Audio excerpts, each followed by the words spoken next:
Olá, pessoal. Como vão? Tudo bem?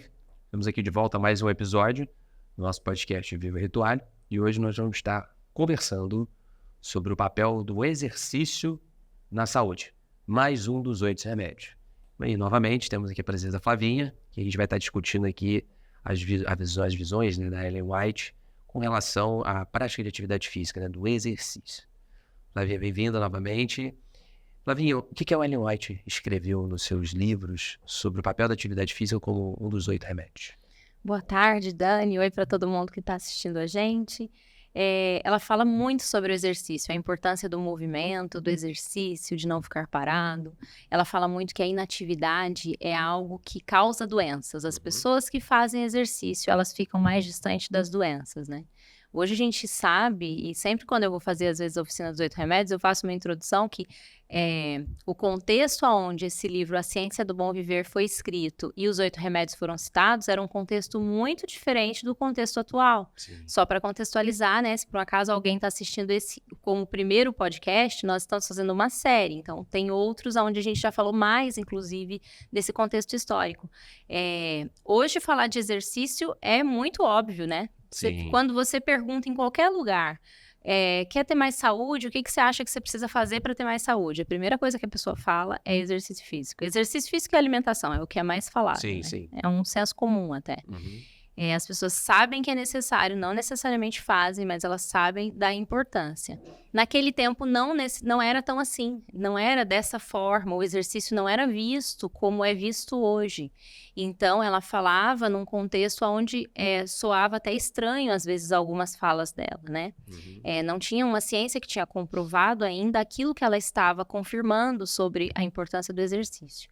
Então, ela fala do exercício no contexto de uma alimentação. Quando você faz exercício, você tende a se alimentar melhor, você tende a deixar as doenças mais distantes, né?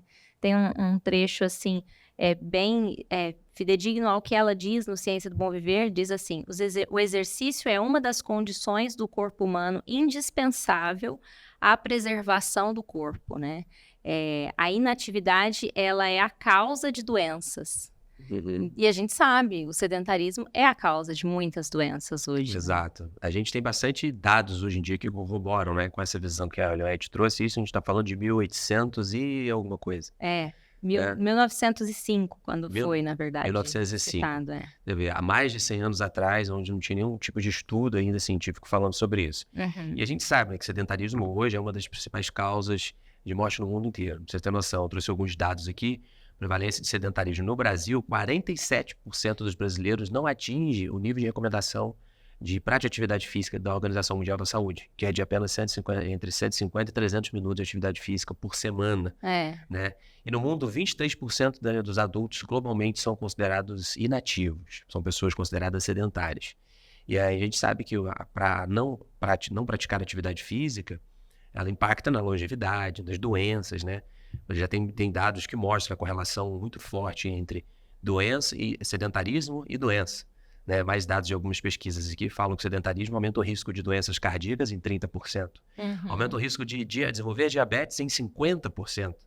Aumenta o risco de câncer de cólon e de mama entre 20% a 30%.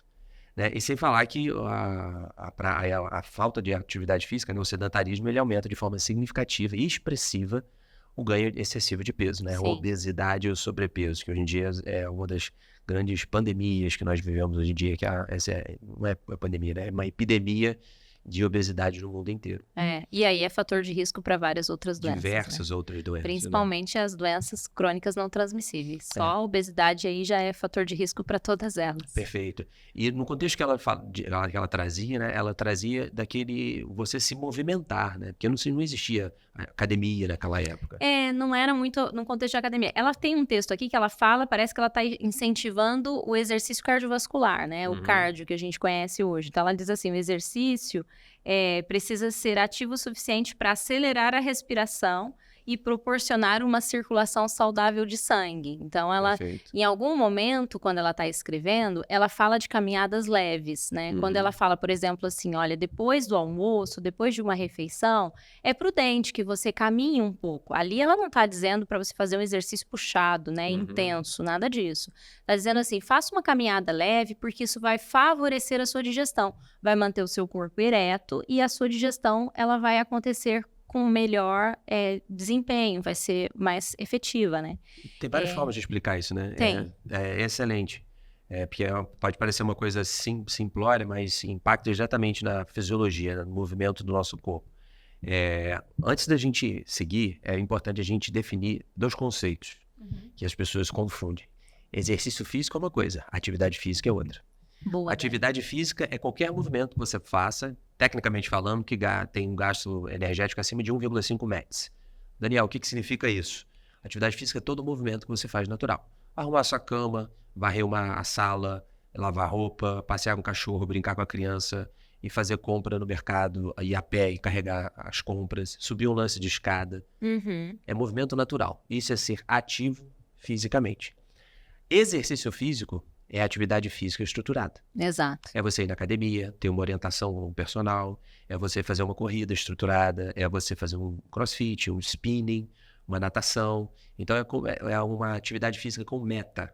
Você parou para fazer aquilo, né? Você parou para fazer aquilo, exatamente. A atividade física é qualquer movimento que você faça. Então ela é mais importante que ela seja natural. E como ela trazia, né, nos seus textos, por exemplo, uma caminhada após o almoço, uma caminhada leve. Tem um porquê disso. Porque se você está em movimento, fisiologicamente explicando, né? Se você acabou de comer e deita e dá aquela cochilada, você dorme, né?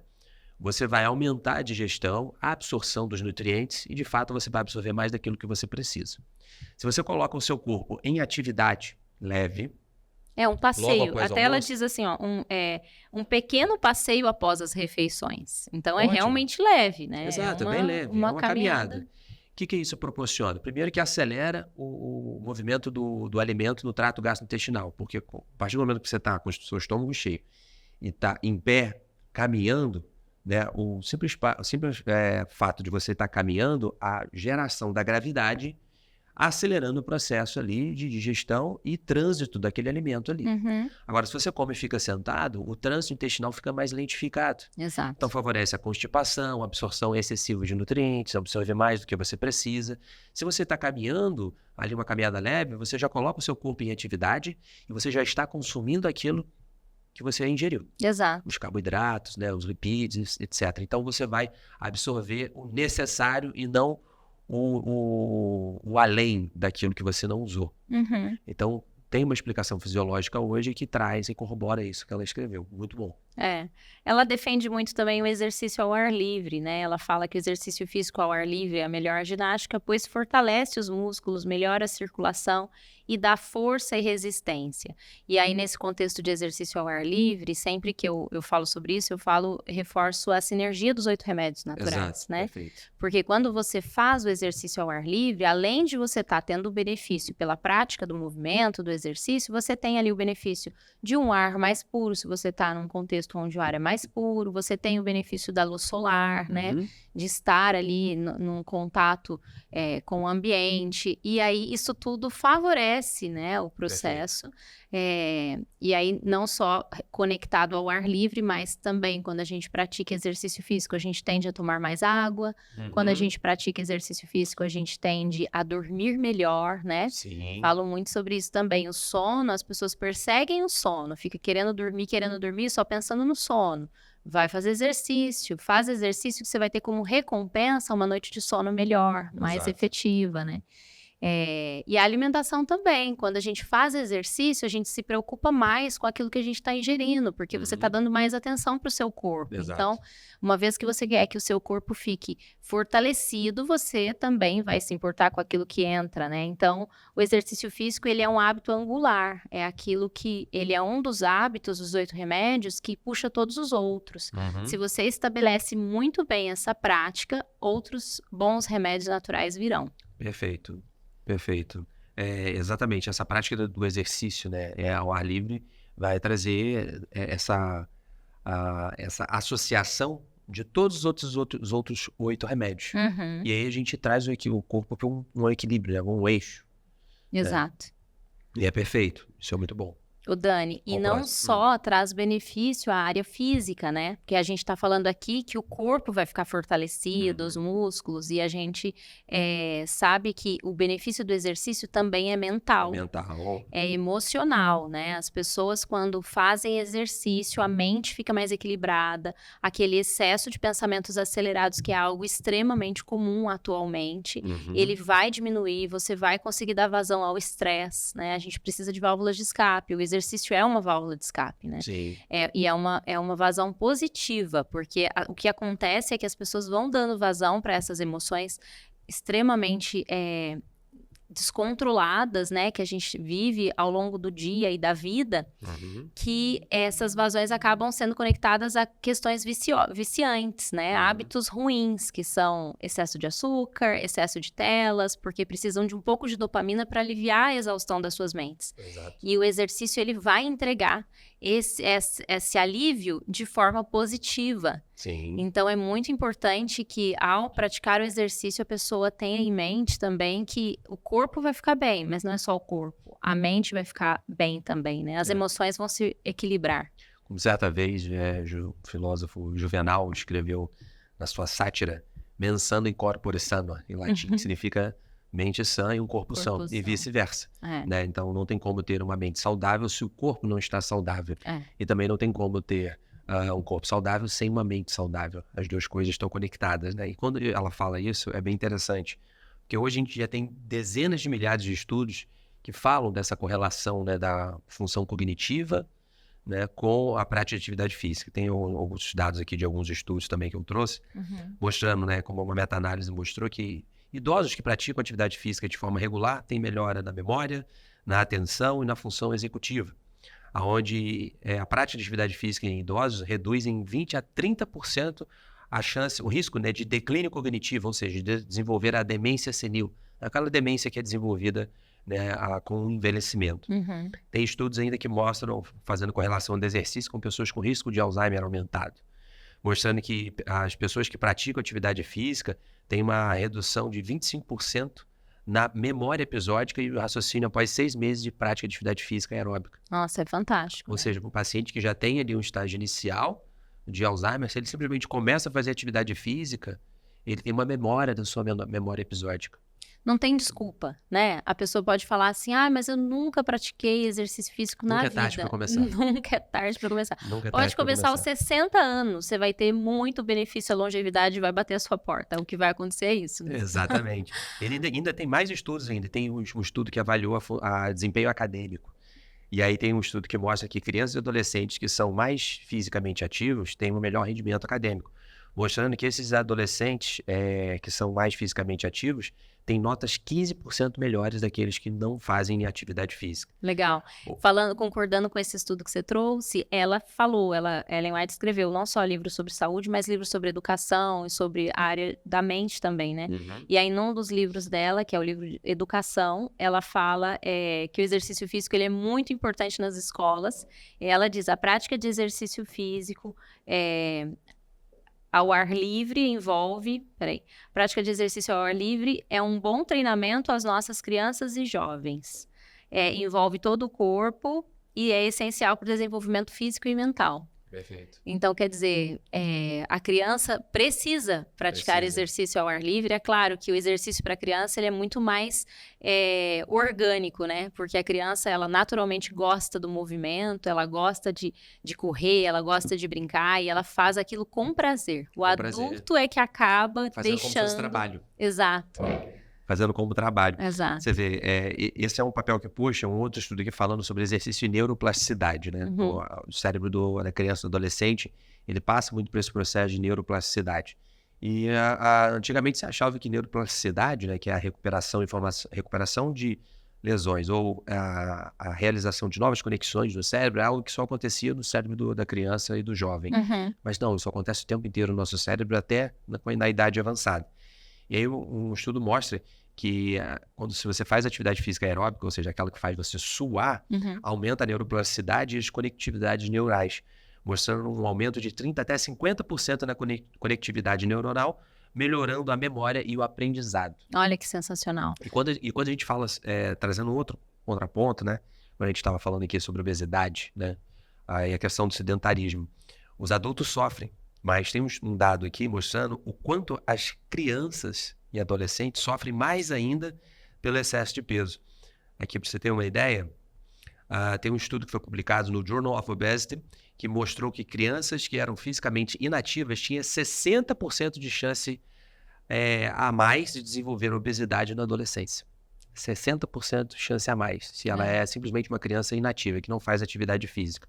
E, consequentemente, ela se tornando obesa, ela aumenta o risco de desenvolver uma série de outras doenças, né, cardiovasculares, metabólicas, etc., com o avançar da idade.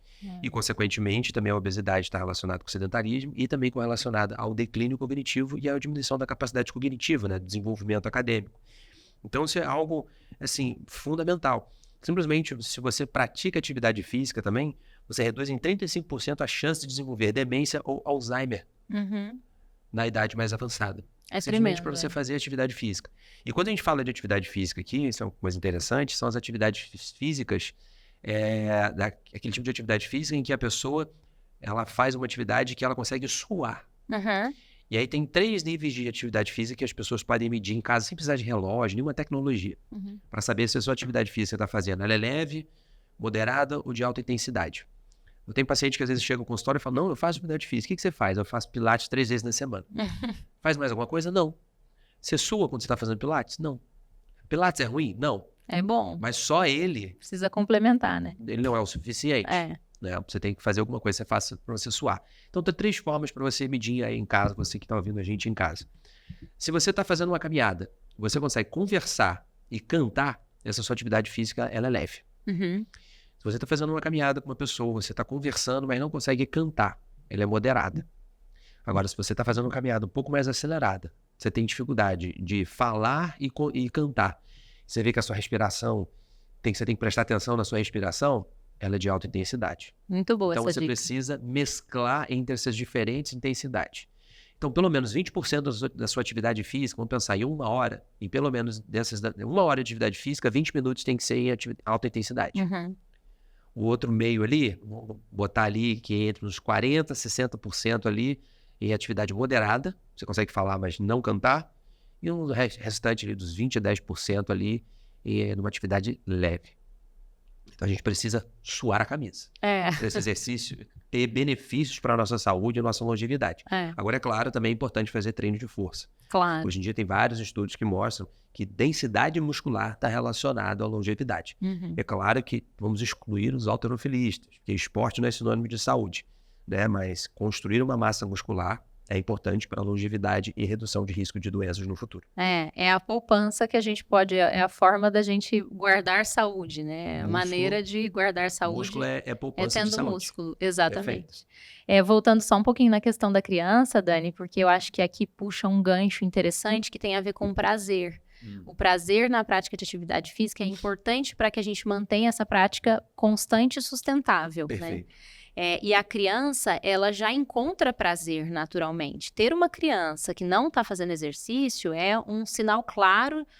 Quando eu falo exercício, não é mandar a criança para academia, é pôr a criança para brincar. Botar Vai o pé andar no de chão, sobe numa bicicleta. árvore. Exatamente, é brincar. Ela tem que estar em movimento.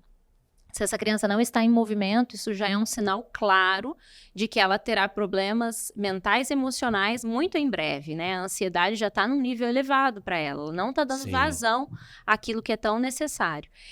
E a criança faz naturalmente e ela encontra prazer nessas coisas, né? De correr, de brincar, especialmente se tem afeto junto.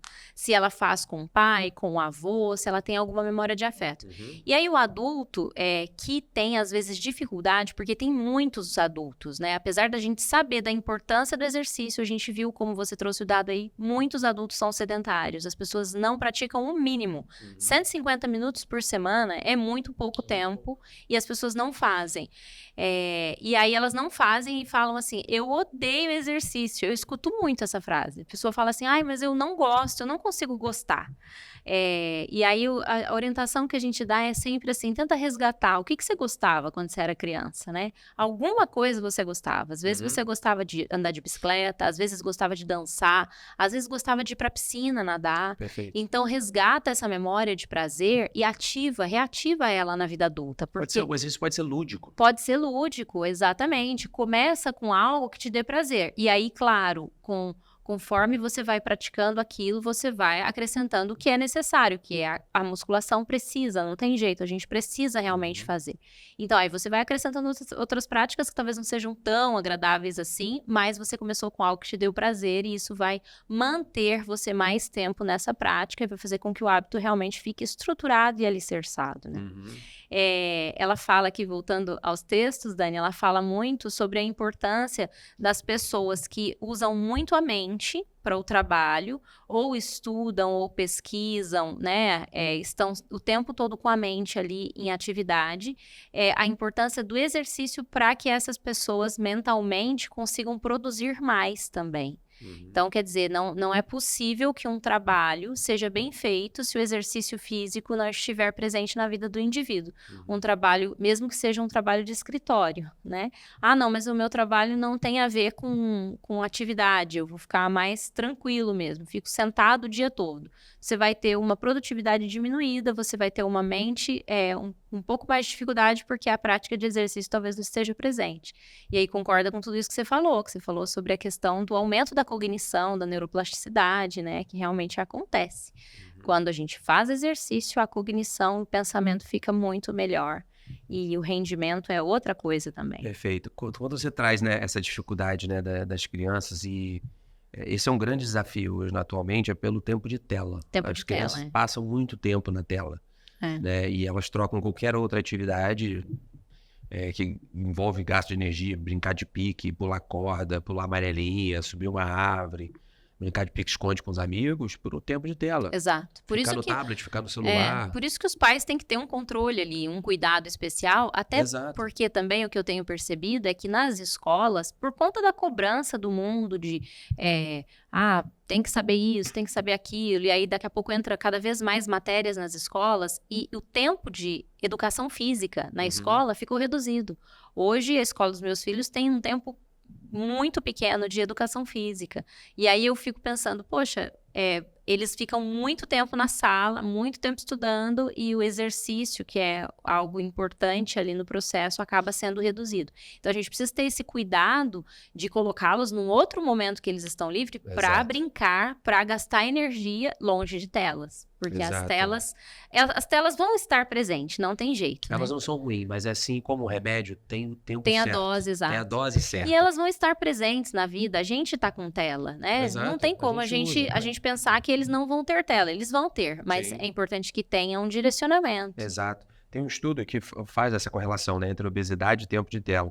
Um estudo que foi publicado na Physical Active Health.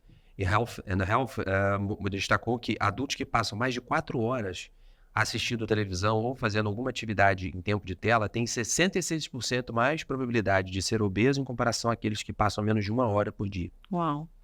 E isso também impacta nas crianças, né? Porque você imagina, o seu pai em casa não vê valor na atividade física, a mãe não vê valor na atividade física, como que ele vai obrigar o filho a fazer a atividade física?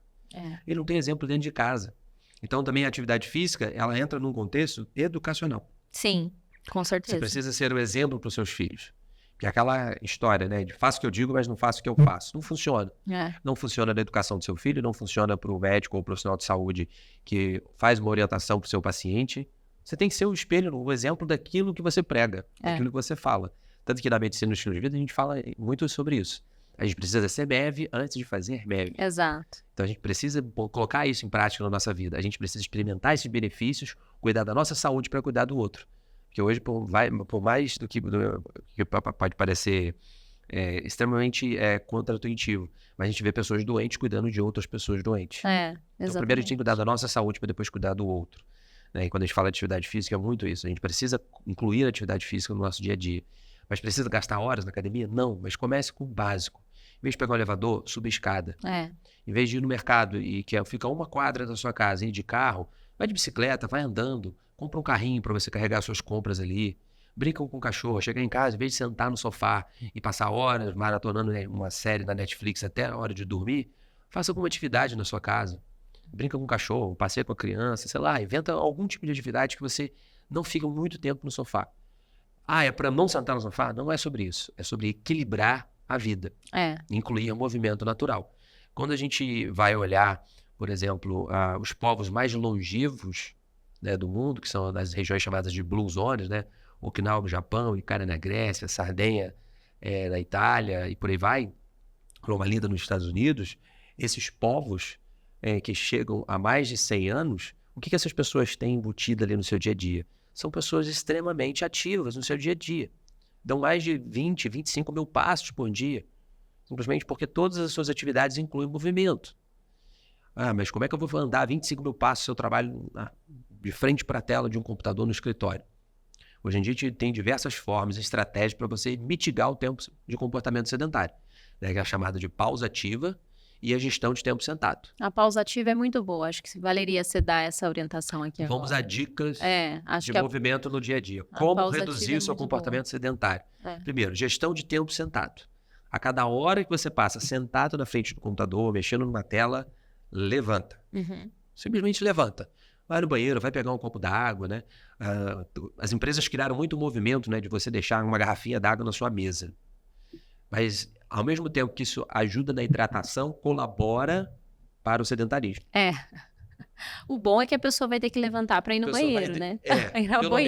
Pelo menos ela levanta para ir no banheiro. Então, assim, tem os dois lados da moeda. Você tendo a garrafinha d'água ali, isso diminui você a levantar. Mas também é bom ter ali, porque ela está se hidratando, mas também a pessoa, se ela não tiver garrafa, talvez ela nem levante. É verdade. Então, a gestão de tempo sentado. A cada hora, levantar da mesa. Para pegar um suco, para ir no banheiro, para espreguiçar, levanta, sai da cadeira. A pausa ativa, ela inclui o quê? É você fazer um ataque de movimento a cada 2 horas de trabalho sentado. Então, a cada 2 horas que você está ali na frente do computador, cara, bota um despertador no seu celular, um lembrete no relógio. O próprio Apple Watch hoje em dia tem esse tipo de função, né? Você vai fazer um ataque de movimento, muito simples, de 2 a 5 minutos. O que você pode fazer? Sentar e levantar da cadeira, fazer como se fosse agachamentos, né? Sentar e levantar, faz 20, 30. Corrida estacionária, você correr paradinho ali. Você fazer polichinelo, girar o tronco para um lado e para o outro. Seja escrever pausa ativa no YouTube, tem vários vídeos sobre isso. É você fazer um ataque de movimento, algo que faça a sua frequência cardíaca subir acima de 100. Já é o suficiente, não é para suar. Mas eu trabalho de salto, eu trabalho de terno e gravata. Bom, se você usa salto alto, tira o salto e faz ali um movimento rapidinho. Você usa terno e gravata, você pode continuar de terno e gravata, você não vai suar. Você tem ar-condicionado onde você trabalha, você não vai suar. Mas isso aumenta a sua frequência cardíaca, vai melhorar a sua função cognitiva, melhorar o seu trabalho, acelerar o seu pensamento. No final do dia, você não vai estar tão cansado, você vai ter mais vitalidade, disposição. Isso melhora o seu sono, melhora os seus marcadores metabólicos. É um processo, é um condicionamento. Uma semana fazendo essas práticas, eu garanto que melhora a função cognitiva e metabólica das pessoas. Isso é ciência. É muito legal isso. E também melhora a cultura do movimento, melhora, né? Porque a pessoa entende que, assim, quer dizer, ela tá a cada 2 horas, a cada hora se preocupando em se movimentar. Então, com esse pensamento, ela também vai começar a adotar outras práticas que envolvam o movimento. Normalmente, a pessoa que está se preocupando com a pausa ativa é a pessoa que também vai contar quantos passos ela deu durante o dia.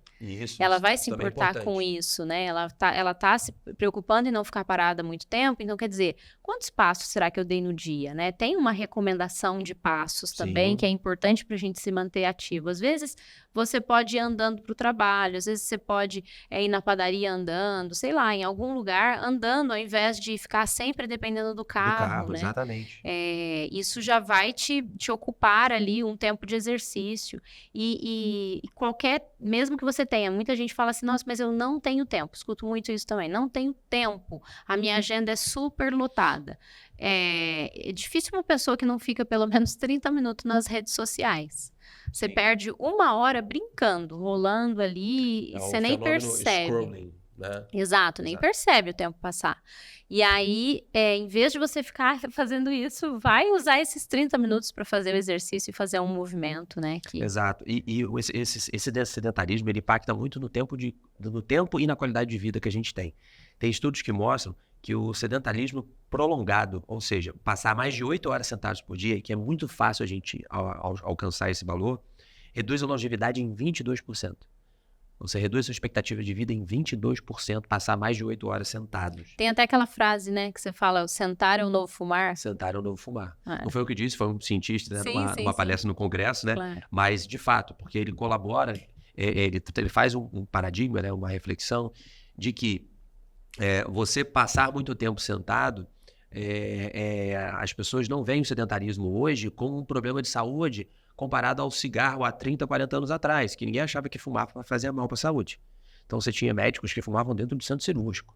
Você fumava dentro do avião, você fumava dentro do restaurante. Era absurdo, então todo mundo literalmente ficava defumado.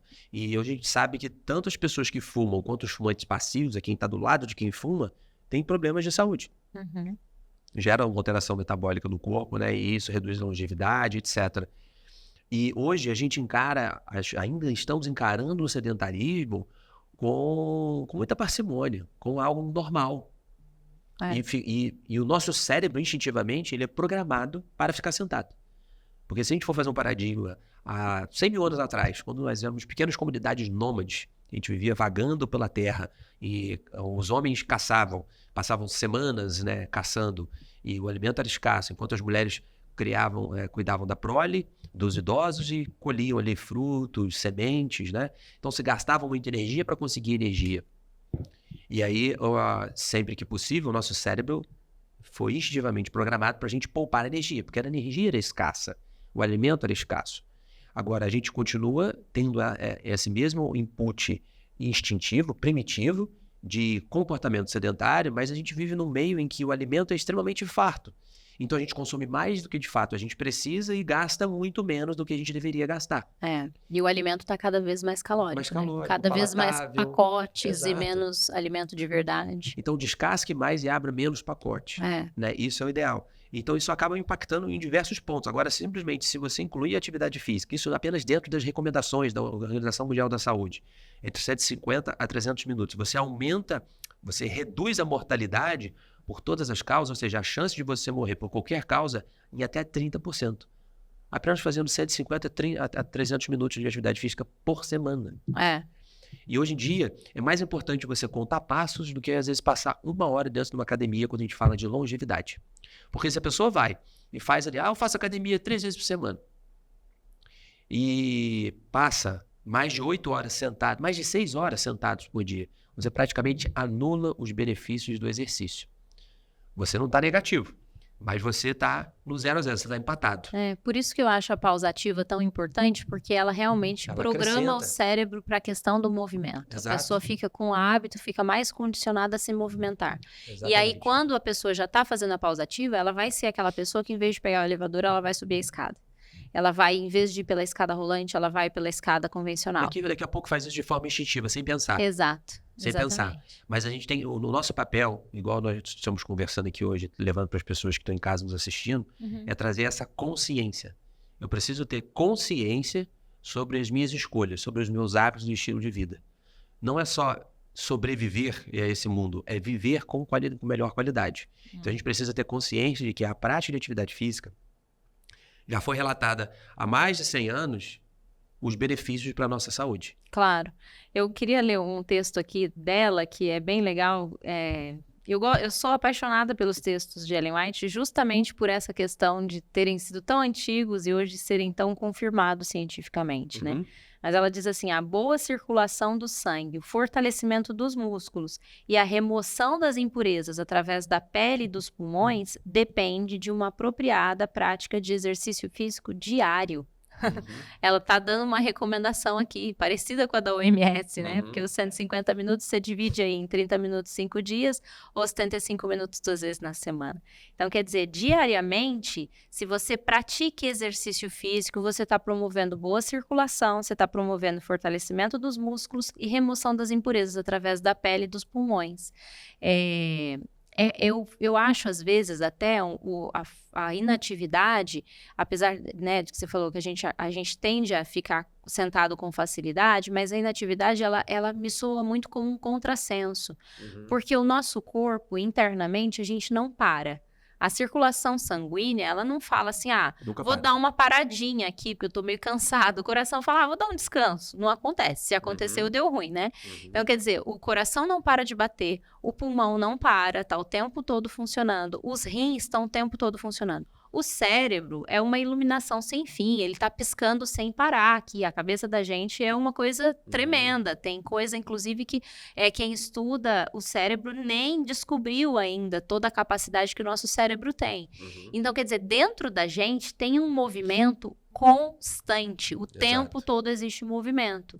E aí eu falo que tem um contrassenso. Se dentro da gente tem muito movimento e a gente fica parado o tempo todo, a gente está indo contra um fluxo que está natural.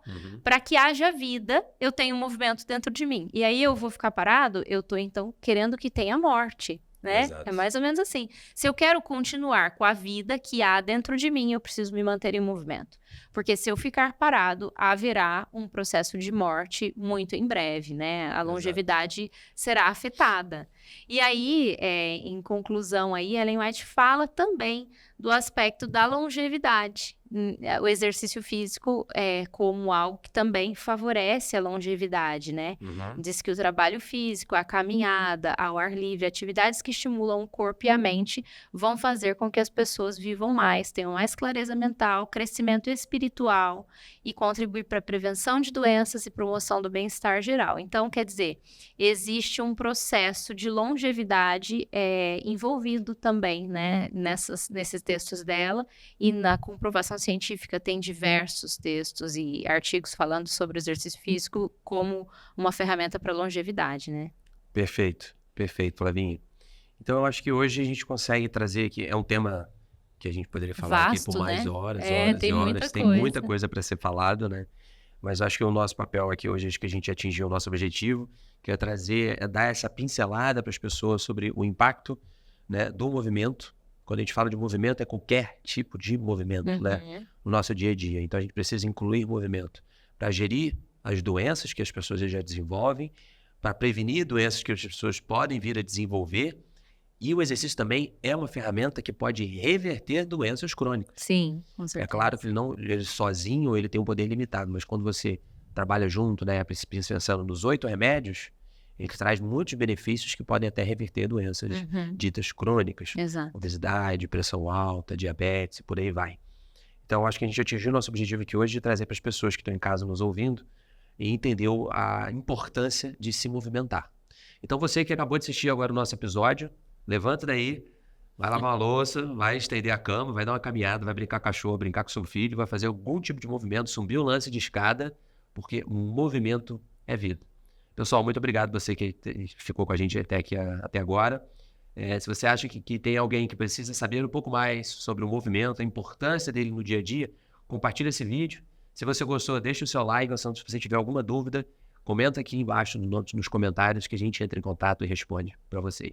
Um forte abraço, até mais, saúde e paz. Tchau, tchau.